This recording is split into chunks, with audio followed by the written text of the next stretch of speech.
पीले दांत वाली बहू। रंजना कभी ब्रश नहीं करती थी।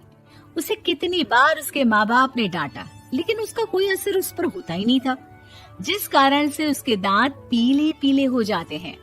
शादी के बाद अरे बहू, वैसे तो तुझ में कोई कमी नहीं है, पर तेरे दांत इतने पीले कैसे हैं बेटा? कैसे मतलब? कोई सर्जरी थोड़ी ना कराई है। वो तो क्या नाम, मैं ब्रश नहीं करती थी तो पीले हो गए। अब क्या करूं? आप कहें तो लाल करवा लूं या फिर काले? यार ये क्या है, क्यों माँ से लड़ रही हो? लड़ रही हूँ? अरे मैं लड़ रही हूँ या ये बोल रही है कि दांत पीले हैं, पीले। अरे तपस्या थोड़ी ना की है इन्हें पीले करने के लिए। बकायदा ब्रश नहीं किया है 20 साल तक, तब जाकर। छी, कैसी बात कर रही हो? ये उस वक्त तो पीले नहीं थे जब हम लोग तुम्हें देखने आए थे। अरे तब साफ करवा लिया होगा डेंटिस्ट के पास जाकर। अब देखो कैसे पीले पीले लग रहे हैं। रंजना सास की तरफ गुस्से से देखती है। फिर शुरू हो गई पीले पीले पीले। अरे पीले तो तब भी थे जब मेरे हाथ का रसगुल्ला उड़ा उड़ा कर खा रही थी और बोल रही थी, लड़की नहीं गुणों का खजाना दे रहे भाई साहब आप। खैर, अब वो लोग करते भी तो क्या करते, पीले दांत वाली बहू पल्ले पड़ी थी तो झेलना तो था ही। एक दिन कीर्तन में रंजना गाना गा रही थी। अरे कमला बहन, माँ का द्वार है, यहाँ तो सब शुद्ध होकर आते हैं, फिर अपनी बहू को ब्रश भी नहीं करवाती तुम। दूर से पीले पीले दांत भक्ति में बाधा उत्पन्न कर रहे हैं। अरे कोई 2 साल की बच्ची थोड़ी ना लेकर आई हूँ मैं बहू बनाकर। अच्छी खासी लड़की है, अरे कैसे करवाऊं ब्रश? ये तो उसे खुद करना चाहिए ना। अब माँ बाप तो इसके जैसे तैसे निपटा दिए, ये नहीं सोचा कि सास कैसे संभालेगी। सास बहू को लेकर घर आ जाती है, लेकिन सोच लेती है कि अब इसे लेकर कहीं नहीं जाएगी। अगले रोज बहू कहती है, अरे क्या हो गया, मंदिर नहीं जाना क्या? कीर्तन का वक्त हो रहा है। मेरी मधुर वाणी से कान्हा जी जागते हैं और सोते हैं। आप तो जानती है ना उनकी भक्ति में कितना मन लगता है मेरा। वो क्या है ना, तबीयत ठीक नहीं लग रही है मेरी, आराम करूंगी मैं। तबीयत ठीक नहीं लग रही? अभी तो मिथुन के गाने पर नाच रही थी आप, और अब बोल रही है कि तबीयत ठीक नहीं लग रही। अरे भक्ति में मन लगा लो सासू माँ, ऊपर जाना है, क्या मुंह दिखाओगी आप? हाँ? सास को बहू की बात पर गुस्सा आ जाता है। मैं क्या मुंह दिखाऊंगी, इसकी चिंता तो ना कर, समझी? अपने मुंह की चिंता कर, जो ये पीले पीले दांत लेकर हर जगह पहुंच जाती है। पता है लोग कितना मजाक बनाते हैं। ना जी ना, मैं नहीं जाना कहीं तेरे साथ। तो ये बात है, कोई ना, मत जाओ, मैं अपने कमरे में ही बैठकर भक्ति कर लूंगी। ऊपर वाला दांत थोड़ी ना देखता है, मन देखता है, भावना देखता है। और अरे बस बस, तू सब कुछ दिखा, बस ये सफेद चमकदार दांत ना दिखाना किसी को, है? जा यहाँ से। बहू को सास की बात का कोई फर्क नहीं पड़ता, वो तो जैसी थी वैसी ही रह जाती है। सुबह नहाकर किचन में खाना बनाना, फिर खाना खाना, कीर्तन भजन करना और सो जाना। एक दिन, माँ जी मैं सहेली के घर जा रही हूँ, शाम को लेट आऊंगी।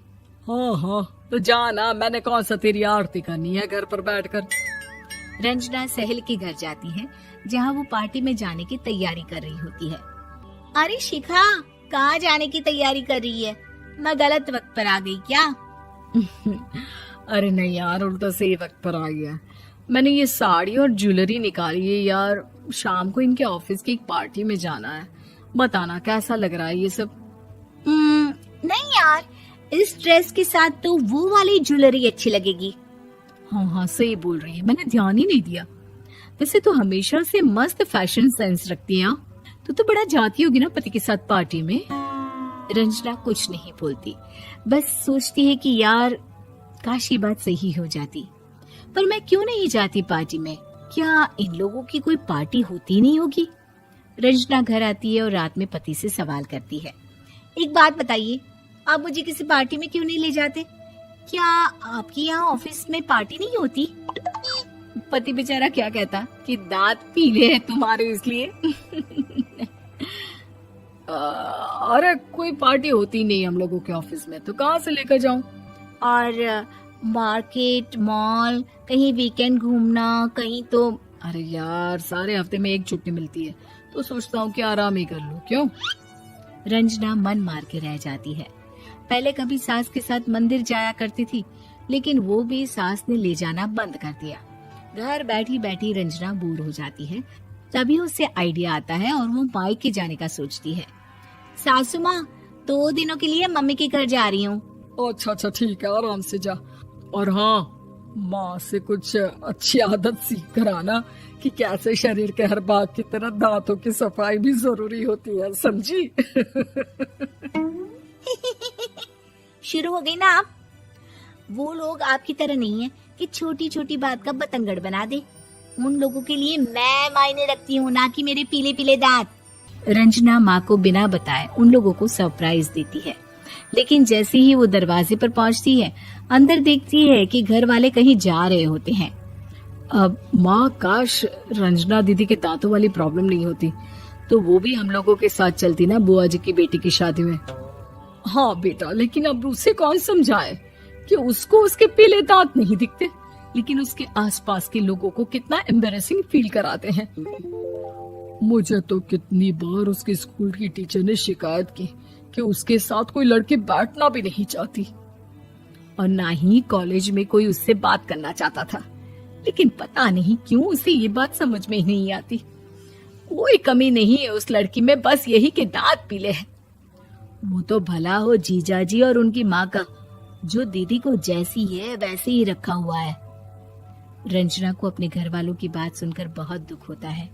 वो सोचती है कि वो क्या करे, लेकिन फिर वो सीधा डेंटिस्ट के पास जाती है, अपने दांत चमकाती है और कसम खाती है कि वो रोज ब्रश करेगी। अरे क्या हो गया? तुम तो 2 दिनों के लिए गई थी ना, पर कोई ना, अच्छा है, चलो आ गई तो। रंजना सास के सामने आकर खड़ी हो जाती है और पूरी स्माइल करती है, उसके चमकदार दांतों को दिखाती हुई। हैं? चले मंदिर। माँ, मुझे माफ कर दीजिए, मैंने आप लोगों को बहुत एम्बैरेसिंग फील करवाया। मैं आज से रोज ब्रश करूंगी।